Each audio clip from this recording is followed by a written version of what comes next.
What is going on, guys? Today we are looking at Team of the Season, Grimaldo. He is the 90 rated Benfica left back and honestly looks decent. Obviously he's coming in at 70k. A lot of the Portuguese team is already coming in quite cheap, as we kind of expected with most minor teams.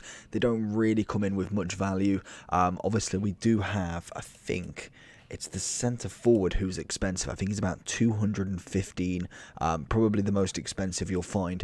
And obviously a lot of them have come in very, very cheap straight off the bat. So it's Pedro, I don't even know, centre forward for the Portuguese Sporting. He's 265 at the moment, and then under him is Otovio, I want to say, the left mid for Porto also. Then we have got Rafa, who also is here, and then Grimaldo. So anyone under that is very, very cheap. So I think as far as it stands, we will do the top four. I will see how there is. Obviously, we have Pepe to do as well. He should be coming later on tonight, as I just need to kind of get a little bit more chem on the SBC. So I thought, without wasting any time, Grimaldo and Rafa first. Grimaldo is going to be number one. And to be honest, we've got a lot of good left backs. And that's the whole point of now getting a real good choice. This guy is practically your B-Tech Alba. Obviously, Alba Team of the Season is fantastic. We did manage to use him, and he's very, very quick. We have got outside of the foot shot. We have got 3-star, 2-star left-footed, 5'7". Great pace on him. Dribbling looks absolutely fantastic. We have gone with the anchor, which will give you, if I look at footbin, 99 pace, obviously, 95 defending, and 90 physical, turning him into a 96 rated left back. And like I said in a lot of these reviews, the left backs, as soon as they hit 90 and above, do this. Pace is up there, passing's up there, dribbling's up there, defending's up there, and physical's up there. Bar from maybe some discrepancies, maybe his aggression isn't as high, maybe his strength isn't as high, maybe he's got less stamina, he's got less jumping. That's the only real thing you'll find, is maybe 1 or 2 stats not quite up there. With this one, great composure, passing is absolutely exquisite, he looks a good card. But then you look at the strength, only 77, only 78 jumping, head and accuracy is not there, vision isn't. You're picking little faults here. And obviously we have got the likes of Alphonso Davies, you've got Alba, you've got Shaw, you've got Digne, who was incredible, and I think I'm missing one of the Tagliafico. So there is a lot of very, very good left backs that you can choose from. So it is dependent on who do you need, who links, and who do you prefer. That is always the question. Personally, I like all of the Man U Team of the Seasons.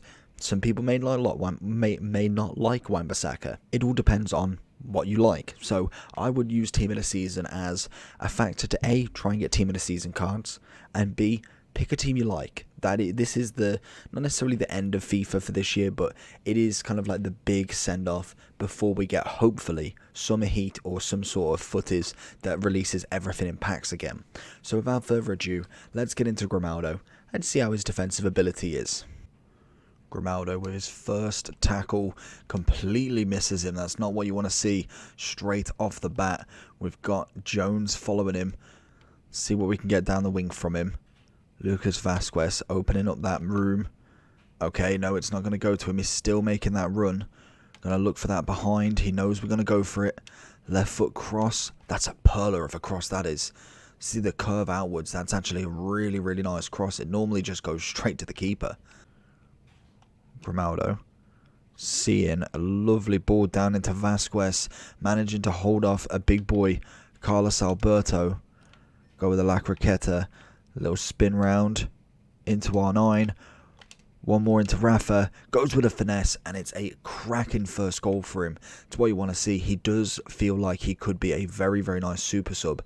I think you could probably play him across the board as well, but the kind of feel of him, Cam would suit him, I think. Maybe even go for a cheeky centre forward / striker with the right chem style.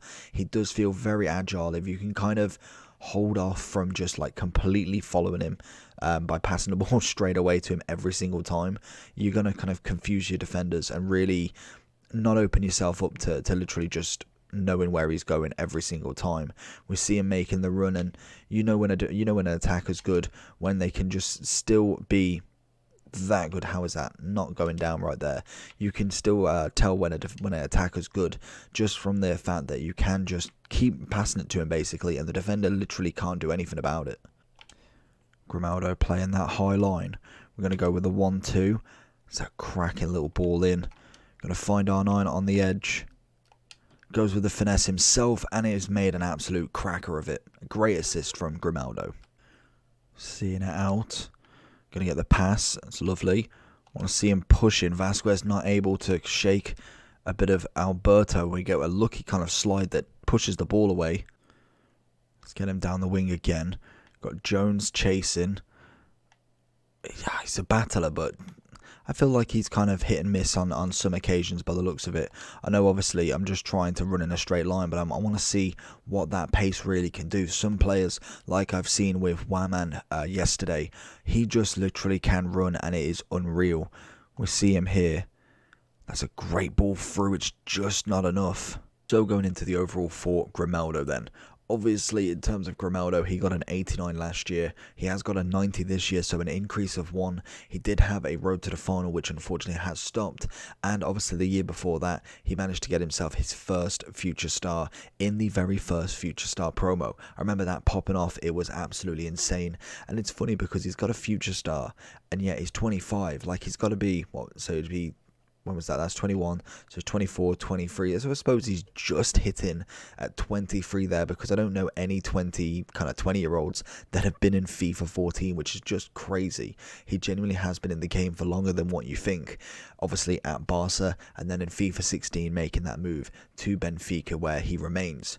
Obviously, in terms of specials this year, only got an 87, which, to be honest, isn't awful, but he's had a wonderful upgrade from this, a 6 rating from his base, and obviously a +3 on to the road to the final if you want to look at it. And I think more than likely we'll see him dropping down to about 40-50k at the very minimum, because we do have lightning round still on the Friday and Saturday for whatever league's next. I think it is Serie A, so that would make sense, because obviously Ronaldo's in it, so you want that Portuguese flag.